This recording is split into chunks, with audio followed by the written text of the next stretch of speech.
to admit, Mr. Speaker, in all my years here, I've not seen this before. On Monday, a minister says that his program won't work. On Tuesday, he says he's going ahead with the program, a program that will take $750 million away from frontline border and police services to go after Grandpa Joe's hunting rifle. A waste of money that police say they won't implement, and that the minister was caught on recording saying they will never implement. He even promised to bail his tenant out of jail if he breaks the law.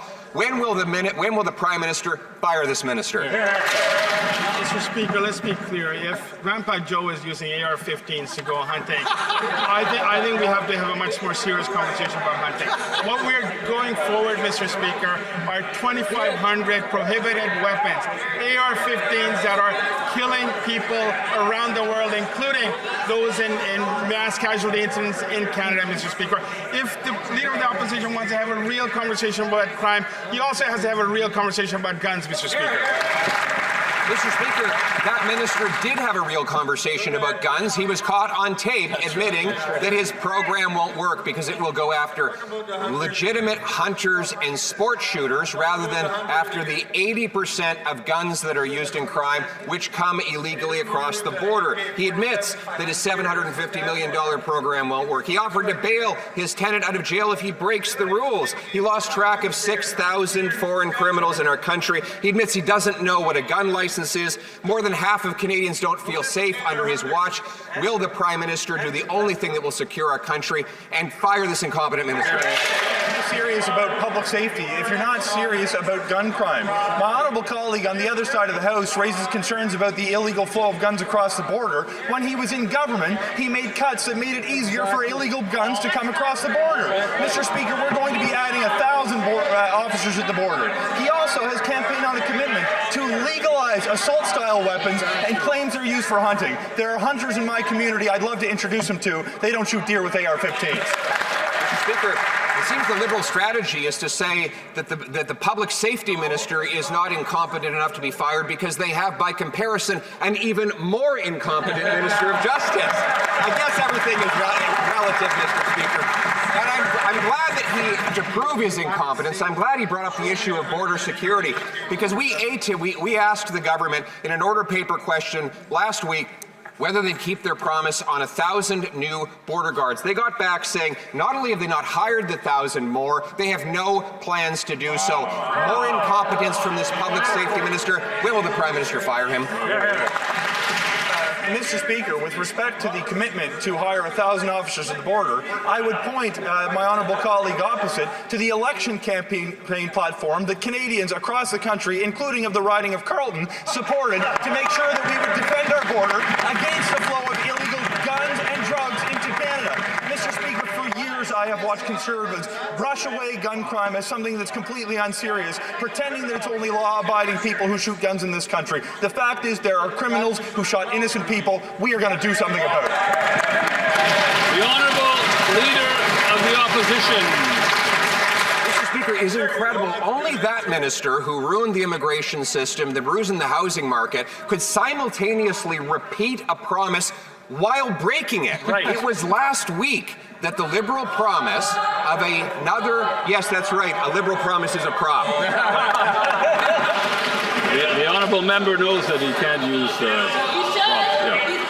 Okay, the Honourable Member has 15 seconds left, so we'll start the clock again. Mr. Speaker, it was just last week that the minister's own department revealed that they are breaking their promise on 1,000 new border guards. They say they are not only have they not hired the 1,000, but they haven't even developed the plan to do so. That is the responsibility of the public safety minister. He's broken the promise. Will he be fired? On April the 28th, Canadians gave this government a mandate to do many things, including hiring a new 1,000 CBSA and 1,000 RCMP officers.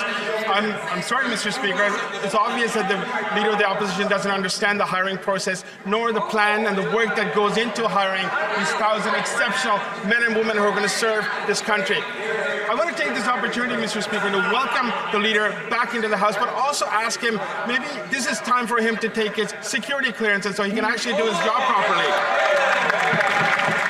Mr. Speaker, it was the public safety minister who set the record straight when he was caught on tape saying that this program won't do a thing for public safety. They're not taking guns away from criminals, they're letting criminals out on the street. And now they're diverting $750 million that could actually go to things that would protect Canadians.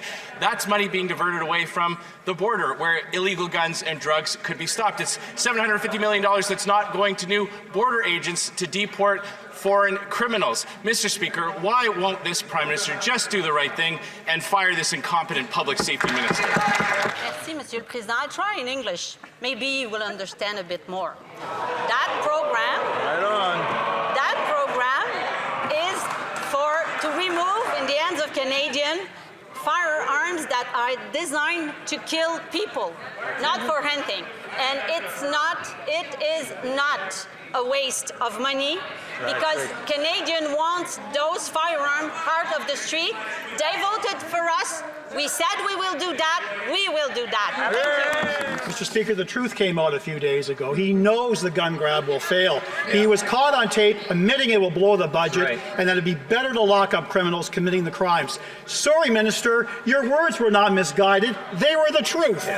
But today he's blindly plowing ahead, not to protect Canadians, but because the Prime Minister wants a political stunt. If he knows it'll fail, admits it'll waste millions, and says it's all about politics, why is he still in charge of public safety? Mr. Speaker, I recognize the member opposite is a lawyer, and I know he knows what defamation is, and I invite him to say the exact same words outside in the House, Mr. Speaker. What I will say, Mr. Speaker, is that the program that we launched today is one that will make our community safer. It will ensure that guns such as... I couldn't hear it now. I'm trying my best, you know, but it's very hard sometimes. So if the Honourable Minister could start from the top, because I really didn't catch anything he was saying. Mr. Speaker, I realize that the member opposite who just asked that question is a lawyer, and I know that he knows defamation law, and I invite him to say those exact same words outside of the House, Mr. Speaker. What I will say is we have launched a program today that will ensure the safety and security of Canadians. We will compensate those who are willing to bring forward their prohibited weapons and collect remuneration for that, Mr. Speaker. We will ensure that we have greater bail reform laws, Mr. Speaker, that will keep serious violent criminals off our streets. We could do both.